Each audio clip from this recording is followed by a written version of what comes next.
જય શ્રી કૃષ્ણ વૈષ્ણવો. પુષ્ટિ મહારાજ ચેનલ પર 84 વૈષ્ણવોના આજના સત્સંગમાં આપ સૌનું સ્વાગત છે. વૈષ્ણવો, કામવનમાં 5મી પેઢી માથે જે ગોકુલ ચંદ્રમાજીનું સ્વરૂપ છે તે શ્રી યમુનાજીમાંથી પ્રગટ થયા હતા. તે ઘણા વૈષ્ણવો જાણતા હશે. હવે આ સ્વરૂપ જ્યારે પ્રગટ થયું ત્યારે શ્રી મહાપ્રભુજીએ કયા વૈષ્ણવને માથે પધરાવ્યું હતું તે આપ જાણો છો? આ કૃપાપાત્ર વૈષ્ણવ હતા નારાયણદાસ બ્રહ્મચારી. તો આપ સમજી જ ગયા હશો કે આજના આપણા સત્સંગમાં આપણે નારાયણદાસના વાર્તા પ્રસંગો શ્રવણ કરીશું. વૈષ્ણવો, આપને જાણીને અચરજ થશે કે આ નારાયણદાસ કોઈ દિવસ દ્રવ્ય લેતા નહીં. તેમને જમીનમાંથી દ્રવ્ય મળ્યું તો તેનો સ્પર્શ પણ કર્યો નહીં અને દ્રવ્યને તેઓ બગાડ સમજતા. કોઈ પણ પ્રાકૃત વસ્તુને તેઓ અડકતા પણ નહીં. પોતે વસ્ત્રો પણ શ્રી મહાપ્રભુજીએ આજ્ઞા કરી ત્યારે પહેર્યા. આવા તો તે મહાન ભક્ત હતા. તેમનું જીવન ચરિત્ર અને તેમના વાર્તા પ્રસંગો ખરેખર સાંભળવા જ જોઈએ. તો આજનો આ સત્સંગ આપ શાંતિથી પૂરો સાંભળજો અને બીજા વૈષ્ણવના ગ્રુપમાં પણ જરૂરથી શેર કરજો. અમે નિત્ય આપ વૈષ્ણવો માટે પુષ્ટિ સત્સંગના વિડીયો આ ચેનલ પર મૂકતા રહીએ છીએ. તો આપ આ ચેનલ સબસ્ક્રાઈબ કરી બેલ નોટિફિકેશન ઓન કરી દેજો અને અમારા પુષ્ટિ મહારાજના વોટ્સઅપ ગ્રુપમાં જોડાવા ઉપર આપેલા મોબાઈલ નંબર ઉપર જય શ્રી કૃષ્ણનો મેસેજ મોકલી દેજો. આપને વોટ્સઅપમાં પણ તે વિડીયો મળતા રહેશે. તો ચાલો હવે આજના સત્સંગની શરૂઆત કરીએ. શ્રી વલ્લભાધીશ કી જય. વૈષ્ણવ 14માં નારાયણદાસ બ્રહ્મચારી સારસ્વત બ્રાહ્મણની વાર્તા. આ નારાયણદાસ મહાવનમાં રહેતા હતા. તેમના ઠાકોરજી શ્રી ગોકુલચંદ્રમાજી હતા. આપણે ગજનધાવનની વાર્તામાં જણાવ્યા પ્રમાણે આ શ્રી ગોકુલચંદ્રમાજી શ્રી યમુનાજીમાંથી પ્રગટ થયા હતા અને હાલ તે શ્રી વ્રજ મંડળમાં શ્રી કામવનમાં પંચમ ગૃહાધીશ્વર શ્રી વલ્લભલાલજી મહારાજના માથે બિરાજે છે. પહેલાં શ્રી જયપુરમાં બિરાજતા હતા. ત્યાંથી રાજાના ઉપદ્રવને લીધે બિકાનેરમાં પધાર્યા. ત્યાં કેટલોક વખત બિરાજ્યા પછી હાલ શ્રી કામવનમાં બિરાજે છે.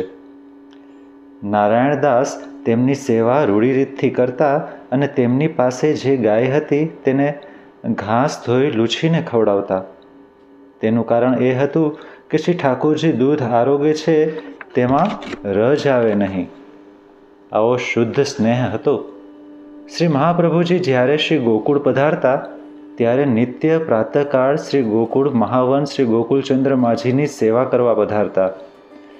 નારાયણદાસ જ્યાં હાથ પગ ધોવા જતા ત્યાં માટી ખોદે તે જગ્યાએ માટીમાંથી દ્રવ્ય નીકળતું. તે દ્રવ્ય ઉપર માટી નાખીને ઉઠી જતા પણ દ્રવ્યનો સ્પર્શ કરતા નહીં. એવા તે ત્યાગી હતા. એક દિવસ જ્યાં સૂતા હતા ત્યાં ખાટલાની આસપાસ દ્રવ્યના ઢગલા થયા. સવારે ઉઠીને જુએ તો ખાટલાની આસપાસ ઠેકાણે ઠેકાણે દ્રવ્યના ઢગલા પડેલા છે.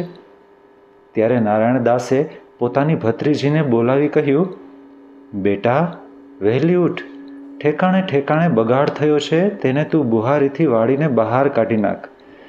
એમ કહી પોતાનું દેહકૃત્ય કરવા ગયા.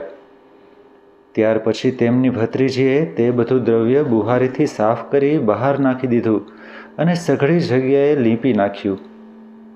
પછી નારાયણદાસ આવ્યા, સ્નાન કરી મંદિરમાં ગયા.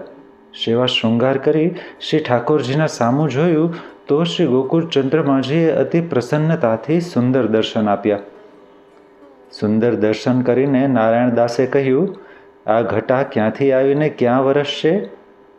શ્રી ગોકુલચંદ્રમાજીએ કહ્યું, એ શ્રી મહાપ્રભુજીનું સર્વસ્વ છે માટે ત્યાં વરસશે.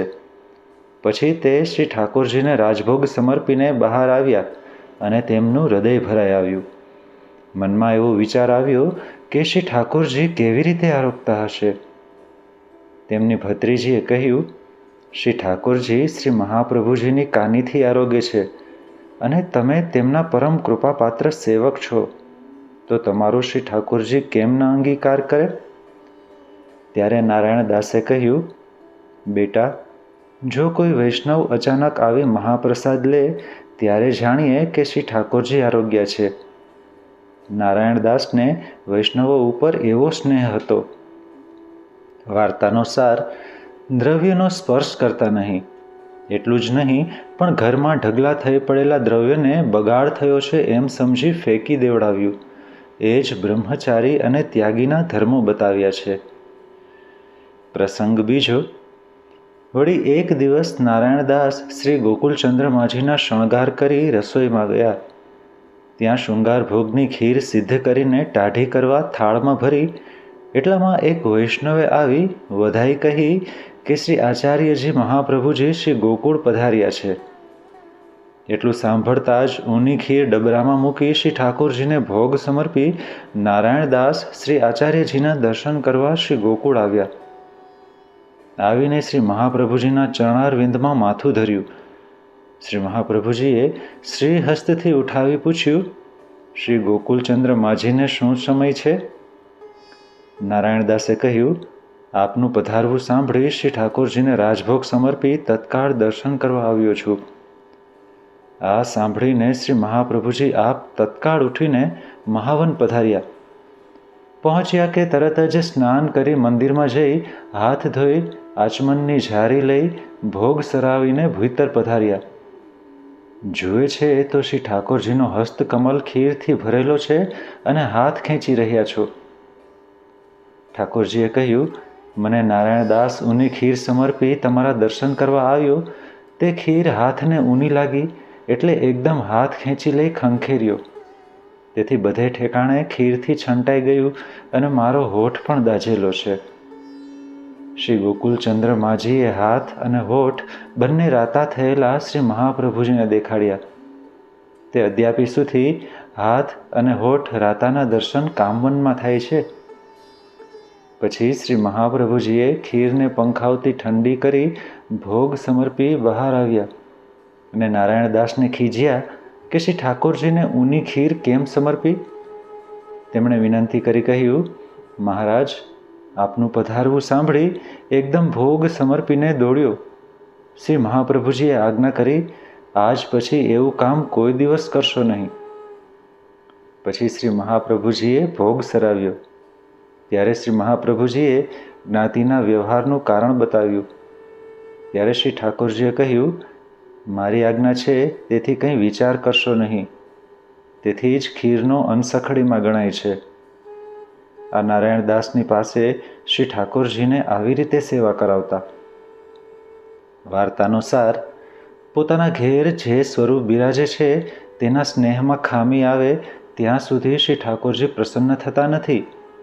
શ્રી મહાપ્રભુજીના દર્શન કરવા ગયા એ પોતાનું સુખ વિચાર્યું અને પોતાના પ્રભુને ઊની ખીર સમર્પી એકદમ ગયા તેમાં પ્રભુનું સુખ વિચારવું તો ભૂલી જ ગયા.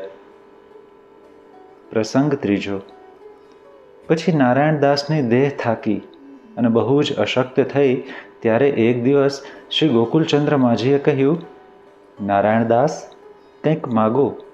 નારાયણદાસે માગ્યું, આપ શ્રી ગુસાઈજીને ત્યાં પધારી સેવા કરાવો, કારણ કે તે સિવાય બીજે ઠેકાણે સુખ નહીં પામો. શ્રી ગુસાઈજીને ત્યાં સેવા સારી રીતે થશે. પણ શ્રી ઠાકોરજી તો તેમને ઘેર જ બિરાજ્યા. કેટલા દિવસ પછી નારાયણદાસની દેહ છૂટી. ત્યાર પછી પણ કેટલાક દિવસ સુધી શ્રી ગોકુલચંદ્ર માજીની સેવા એ કૃષ્ણદાસ સ્વામીની પાસે કરાવી. પછી આપ શ્રી ગુસાઈજીને ત્યાં શ્રી મથુરા પધાર્યા. શ્રી ગુસાઈજીએ પોતાના પંચમ પુત્ર શ્રી રઘુનાથને માથે પધરાવ્યા. આ નારાયણદાસ બ્રહ્મચારી શ્રી મહાપ્રભુજીના આવા કૃપાપાત્ર ભગવદીય હતા. વાર્તાનો સાર. માગવાનું કહ્યું તો પણ તેમના દેહ પછી શ્રી ઠાકોરજીનું સુખ વિચાર્યું. પોતાના મોક્ષના માટે પણ માગવું એમાં કંઈ સ્વાર્થ રહેલો હોવાથી એને મર્યાદા ભક્તિ કહી છે. પુષ્ટિ ભક્તિનું લક્ષણ નારાયણદાસે જ બતાવ્યા છે. વહાલાઓનું જીવતા અને જીવતા પછી પણ સુખ વિચારવું એનું નામ જ ખરેખર સ્નેહ કહેવાય. ભાવસિંધુ નામના ગ્રંથમાં એવી વાર્તા છે કે તેઓ બે ભાઈ હતા. તેમાં આ નારાયણદાસ નાના હતા. તેમના માતા પિતા તેમને બાલ્યાવસ્થામાં જ મૂકી ગુજરી ગયા હતા. તેથી મોટા ભાઈની દેખરેખ નીચે તેઓ મોટી ઉંમરના થતા હતા. પણ તે બાલ્યાવસ્થામાં જ ગુજરી ગયા હતા.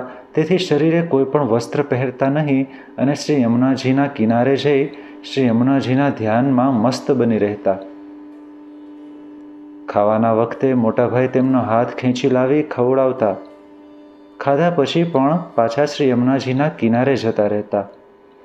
એટલે ઘરમાં રહેવું તેમને ગમતું જ નહીં, તેમજ પ્રાકૃત વસ્તુને અડકતા પણ નહીં. એક વખતે રાત્રે શ્રી યમુનાજીએ આજ્ઞા કરી કે તું રાત્રે એમ જ બેસી રહે છે, તેથી અમને લજ્જા આવે છે, માટે એક વસ્ત્ર પહેરવાનું અને એક ઓઢવાનું તો રાખ, એ અમારી આજ્ઞા છે.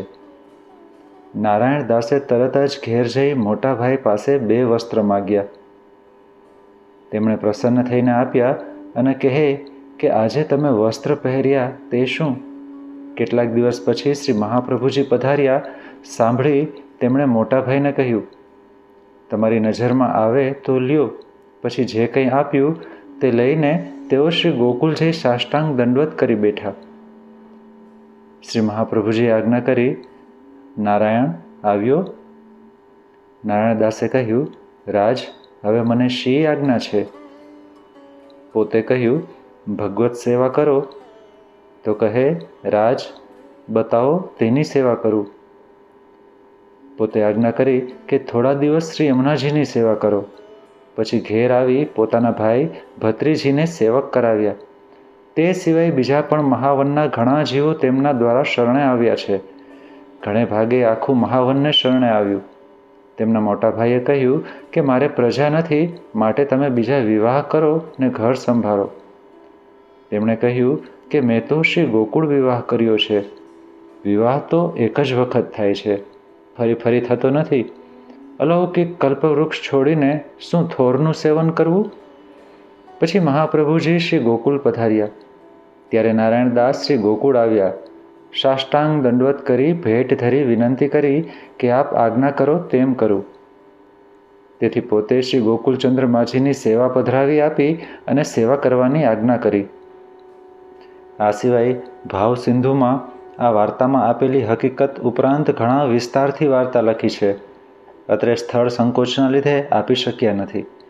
ઉપરાંત તેમાં લખે છે કે નારાયણદાસ જ્યારે ભગવત ચરણારવિંદમાં પહોંચ્યા એ સાંભળી શ્રી ગુસાઈજીને રોમાંચ થઈ ગયા ને શ્રીમુખથી આજ્ઞા કરી કે આ વખતમાં એવા ભગવદીયના દર્શન થવા બહુ દુર્લભ છે. એ શ્રી ગુસાઈજીના અભિપ્રાય ઉપરથી શ્રી ગોકુલનાથજીએ પણ ઘણા હર્ષયુક્ત પ્રશંસા કરી.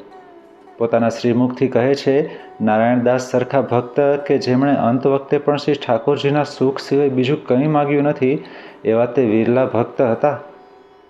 આવા શ્રી નારાયણદાસ શ્રી મહાપ્રભુજીના આવા કૃપાપાત્ર ભગવદીય હતા. તેમની વાર્તા ક્યાં સુધી કહીએ? સર્વે વહાલા વૈષ્ણવોને જય શ્રી કૃષ્ણ.